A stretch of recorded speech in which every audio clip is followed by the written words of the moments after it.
Ok, est-ce que tout le monde est bien installé? Amis de la forme et de la santé, bonjour. Amis de la forme et aujourd'hui de la testostérone, bonjour, nous allons entamer un grand voyage sur plusieurs vidéos, d'accord, avec ce nouveau format.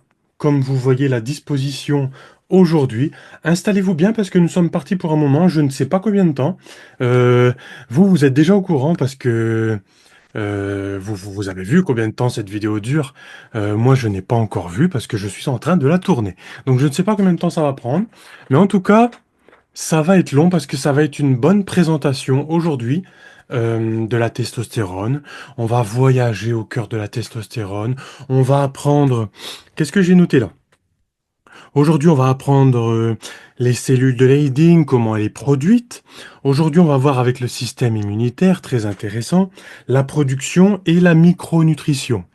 D'accord? Parce qu'il faut, on expose le problème, on expose aussi les solutions, n'est-ce pas? Donc voilà, aujourd'hui une disposition très particulière au niveau de l'écran, nouvelle disposition, vous me direz si ça vous plaît. Je me vois ici juste à côté et je vois aussi l'écran à côté. Donc vous voyez aujourd'hui, testostérone, on commence.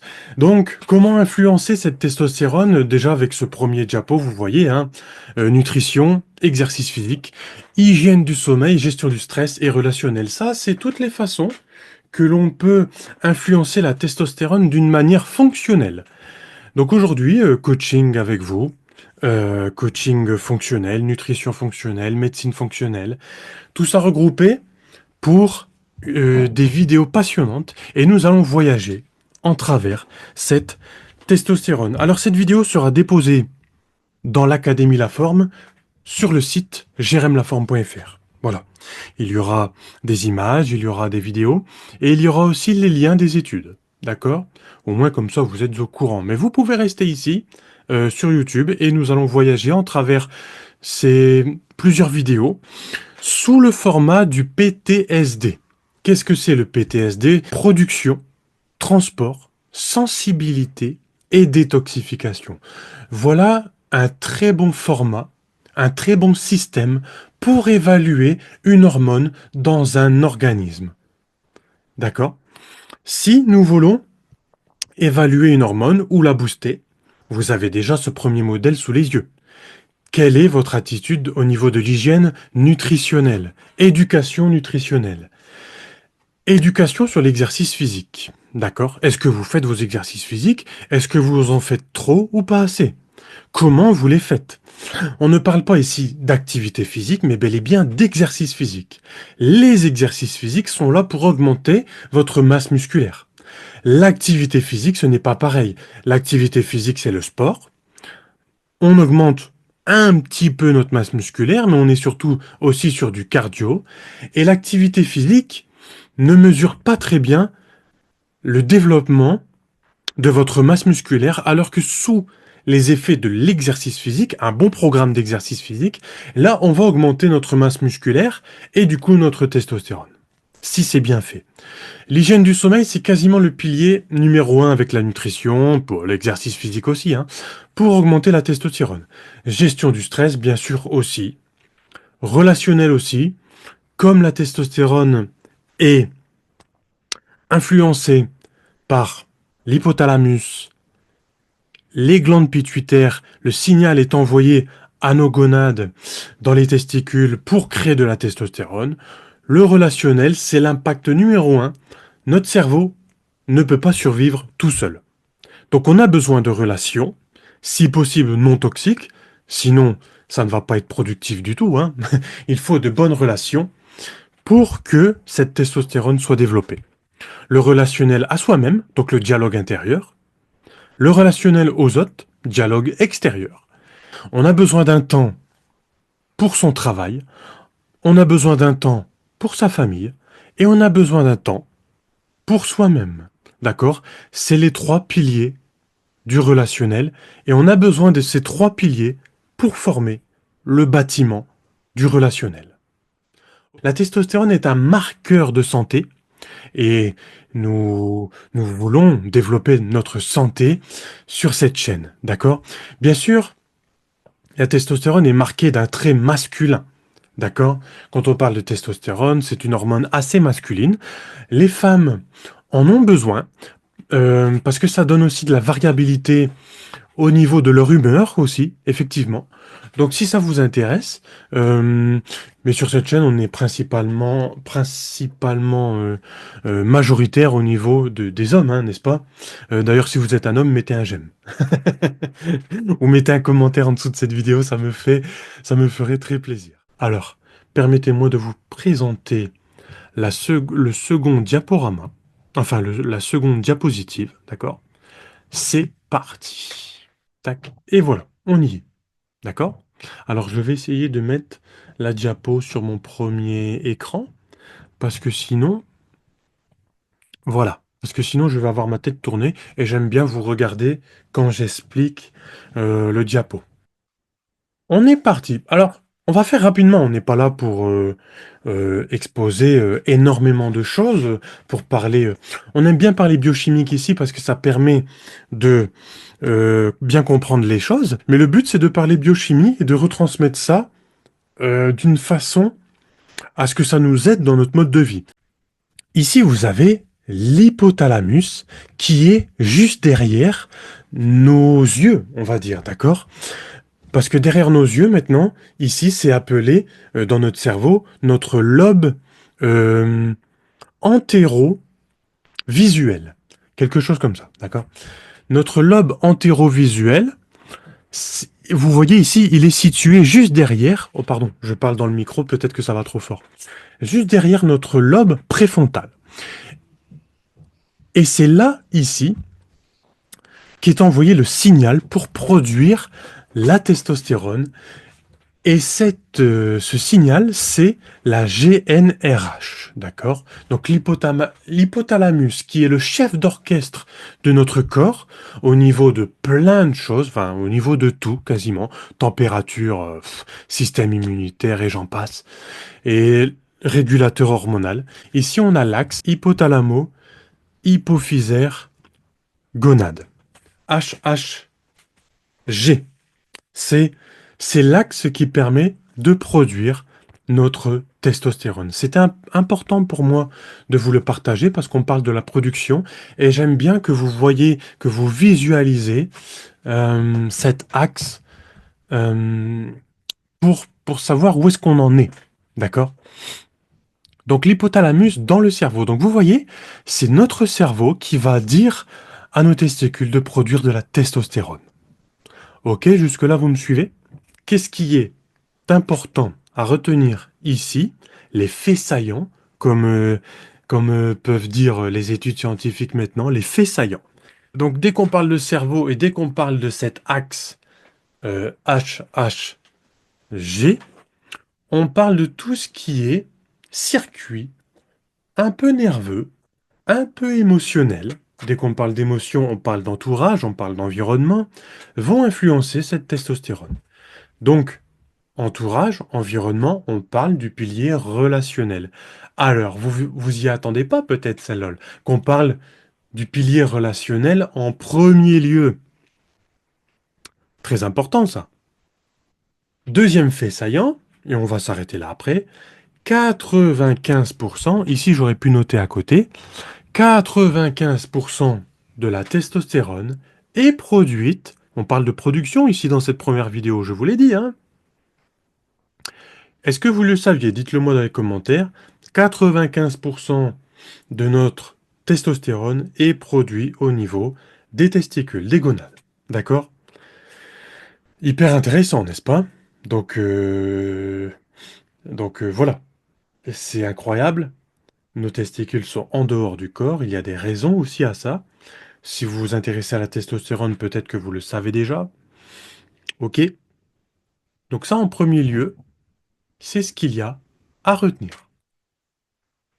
On va passer à la diapo suivante. Alors on arrive à ce deuxième diapo, d'accord? L'ALH qui a été envoyé par notre cerveau, ok? Elle tombe sur son récepteur, bon voilà, tout ça, nanana, hein, c'est biochimique, ça m'intéresse, mais peut-être que vous, c'est pas pareil, mais ici on voyage, d'accord, pour la testostérone. Prenez ça comme un voyage, vous imaginez, on était au cerveau, et là, La LH, elle passe dans le sang, très important parce que c'est une hormone. Donc déjà, on part déjà dans le sang. Donc si on a des problèmes au niveau sanguin, cardiovasculaire, on a déjà des problèmes. Donc diminution peut-être de la testostérone, d'accord? Le système cardiovasculaire et la testostérone, c'est très lié. Ok? Donc en faisant de l'exercice physique, on prend soin de notre système cardiovasculaire. Donc on prend soin de la testostérone. Voilà. On voyage dans les piliers de la santé. Je vais souvent vous rappeler comme ça les piliers, les 5 piliers que je vous ai montrés au début, c'était pas pour rien, hein, d'accord? Retenez bien. Parce que c'est les piliers fonctionnels qui nous permettent d'augmenter la testostérone et ensuite de comprendre pourquoi elle peut diminuer. Ok? Mais vous allez voir que la testostérone et la santé, c'est très lié. Donc la LH, elle tombe sur son récepteur et paf, elle va déclencher toute une cascade biochimique. Elle va notamment activer tout ce qui est, ne retenez pas ce nom, ça sert à rien, transducéosome. Ce complexe protéiné ici, d'accord? Avec la fameuse protéine star. Elle est magnifique cette protéine. Vous allez voir. Donc, bon, ici on a tout un complexe que je ne vais pas vous énumérer. Ici, on est surtout dans une cellule de Leydig, donc on est descendu tout en bas. Je ne sais pas si je vous l'ai dit. La LH qui est envoyée par le cerveau, et là on atterrit tout en bas dans la cellule de Leydig au niveau des gonades. D'accord? 95% de la testostérone est produite ici, je vous le répète. Mais elle est produite où? Majoritairement ici dans les mitochondries. Oh là là, qu'est-ce que c'est les mitochondries? Les mitochondries, c'est les centrales énergétiques de notre corps, là où ce qui est produit l'ATP, d'accord? Adénosine triphosphate. Pourquoi l'ATP, c'est la molécule de l'énergie? Parce qu'elle a 3 phosphates, elle va distribuer les phosphates partout et on va pouvoir créer énormément d'énergie comme je suis en train de le faire.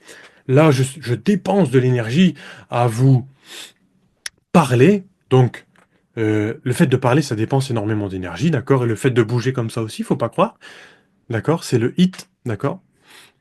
E-A-T, HIT, ça permet de dépenser de l'énergie, ok? C'est les mouvements, d'accord? Ok, pas le HIT, et HIT, c'est une forme d'exercice physique à très haute intensité, d'accord? Ce n'est pas pareil. Donc voilà. Donc, qu'est-ce que ça provoque? C'est le cholestérol, si vous ne saviez pas. C'est le cholestérol qui va juste subir quelques transformations, hydrogène, carbone, d'accord? Pas beaucoup, enfin quand même si, quelques transformations. Et c'est pour ça que la molécule, on la voit pas ici, du cholestérol ressemble autant à la molécule de la testostérone. Bon, si je change les diaporamas et que je cherche sur mon ordinateur, je vais pouvoir vous montrer la ressemblance entre la cholestérol et la testostérone. Mais on perd déjà enfin, on perd pas de temps, mais on prend déjà beaucoup de temps à parler biochimie. Je n'ai pas envie de vous embêter avec ça. Et très certainement qu'on verra ça dans de futures vidéos, dans le futur voyage de la testostérone, d'accord? Donc on va pas s'embêter avec ça aussi, mais retenez, cholestérol, ici elle va rentrer dans ce complexe grâce à ces 3 protéines et ce gène, le gène CYP11A1, le cholestérol va passer dedans, le VDAC1 va prendre le cholestérol, l'emmener dans le TSO, et vloum, on va rentrer dans la mitochondrie. Donc vous voyez, la mitochondrie, centrale énergétique de notre corps, ne sert pas qu'à produire de l'énergie. Elle est surtout, comment je pourrais dire ça? Elle est surtout manipulateur hormonal. Manipulateur hormonal de ce cholestérol qui va le transformer en pregnénolone, et le pregnénolone va ressortir de la mitochondrie. Le 3-bêta-HSD ici va transformer cette pregnénolone qui est beaucoup utilisé par les bodybuilders pour augmenter la testostérone et pour prendre de la masse musculaire. Vous voyez maintenant pourquoi les bodybuilders prennent aujourd'hui pregnénolone, ils peuvent prendre aussi de la GH, tout ça, mais nous on n'est pas là pour ça, nous on est là pour augmenter notre testostérone naturellement, d'accord? Comment on peut faire? Eh ben on va voir ça juste après avec la micronutrition, d'accord? Ok, là on a produit de la testostérone, on va passer peut-être au diaporama suivant. Pas peut-être, c'est sûr. On passe au diaporama suivant. Les amis, je vous remercie d'avoir suivi cette partie numéro un. Je vous promets beaucoup d'explications sur la nutrition, la micronutrition dans la partie 2. Il y a eu beaucoup d'explications dans cette partie un, mais c'est vrai il fallait bien poser les bases. Moi, j'aime beaucoup présenter le système biochimique de cette production de testostérone par rapport à la relation des 5 piliers de la santé. D'accord? On peut voir les corrélations avec le relationnel, la nutrition, l'exercice physique, l'hygiène du sommeil et la gestion du stress. On n'a pas beaucoup vu. Vous allez voir, c'est merveilleux dans la future présentation de ce voyage de la testostérone.